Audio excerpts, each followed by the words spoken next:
Buenos días. Como conclusión de este tema, mi idea era que ustedes revisaran sus gráficas, trazaran los triángulos rectángulos y vieran si coincidían las pendientes que calcularon con las pendientes al medir los catetos opuesto y el adyacente. ¿Qué aprendimos en esta lección? Que este valor que está aquí, acompañando a la x, m de x más b, en nuestra fórmula posee la pendiente. Si conocemos la fórmula de la gráfica, pues luego identificamos que es un 2, o deberían de identificar que es un 2. En caso de no conocerla, pues una opción es hacer la resta de las y entre la resta de las x, como lo hicimos en el principio de los ejercicios, para encontrar esa pendiente. O bien, graficarla y luego trazar nuestro triángulo rectángulo para medir el cateto opuesto y el cateto adyacente y emplear la medida de la tangente. Cateto opuesto sobre cateto adyacente.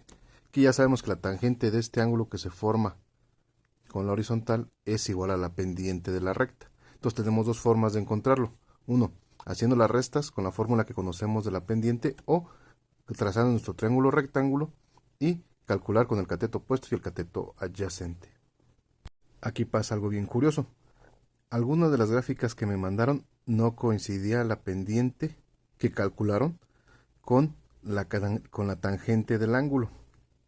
Recuerden que esta pendiente m es igual a la tangente de ese ángulo. ¿Por qué no coinciden? También por lo que aprendimos en esta lección, el ángulo alfa que se forma aquí es igual a la tangente inversa de esa pendiente, o ese ángulo alfa es igual a la tangente menos 1 del cateto opuesto sobre el cateto adyacente. Es el mismo resultado, ¿no? Entonces, si ya sabemos la pendiente, que en este caso es un 2, podemos saber cuánto va a ser este ángulo. Entonces sería shift tangente de 2 igual a 63.43. Yo aquí tengo la gráfica para esta tabla. Es la misma gráfica en los dos lados. Para y igual a 2x más 1 es la misma. ¿Qué diferencia hay? Si observamos, aquí la escala es de 1 en 1 en las x, y en la y también es del 1 en 1. En esta otra la escala es de 1 en 1 y las y son de 2 en 2. Aquí el detalle que en este tipo de ejercicios las escalas deben de ser iguales, que si esta está en 1 en 1, esta también tiene que estar de 1 en 1. Aquí no está de 1 en 1, aquí está de 1 en 1 y de 2 en 2. Si empleamos la fórmula de la pendiente igual y2 menos y1 entre x2 menos x1, pues nos va a dar la misma pendiente, 1. La fórmula siempre va a ser la misma, ¿no? Porque estos puntos no cambian. Pero si hacemos la gráfica y trazamos nuestros triángulos rectángulos, ahí sí va a haber un problema. Bien, yo aquí ya tracé mis triángulos rectángulos con nuestro ángulo de 90, nuestro ángulo alfa. Aquí otra pregunta que me hicieron era que si podemos hacer ese triángulo rectángulo con cualquier par de puntos. Sí, se puede hacer, porque si recuerdan, cualquier triángulo que se trace con la recta como hipotenusa va a ser siempre semejante, o sea que siempre va a tener los mismos ángulos. A verificar entonces la medida del ángulo, ya la calculamos, debe ser 63.43 grados. Vamos a ver, vamos a alinear esto. Esta me quedó más o menos como de aproximadamente 64 grados. Y esta otra de aquí me va a quedar más o menos, que bien alineado, como de 46 grados.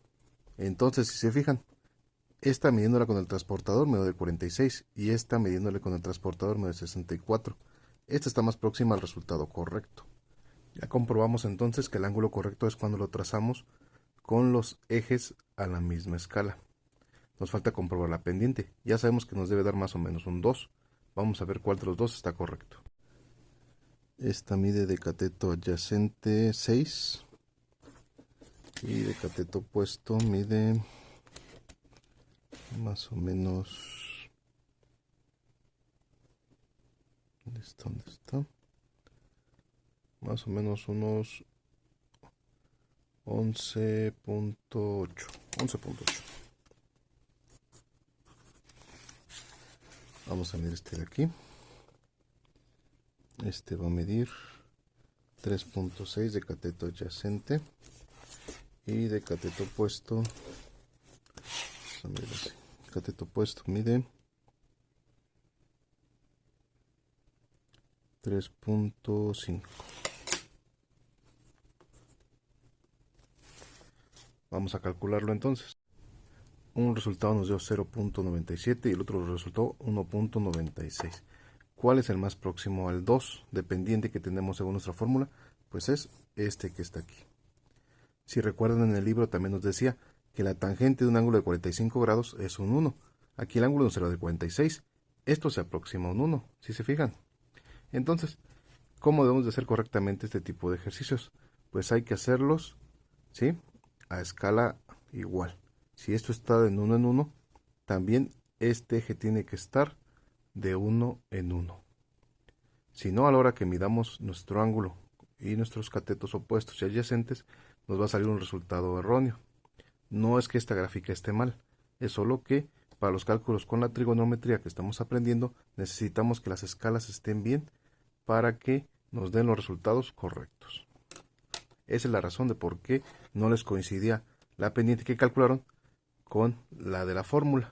Entonces, al medir sus catetos opuestos y sus catetos adyacentes para cada uno de los ejercicios, en el A tenía que haber dado un 3 o más o menos, en el B un 5 o más o menos, y en el C un 2 o más o menos.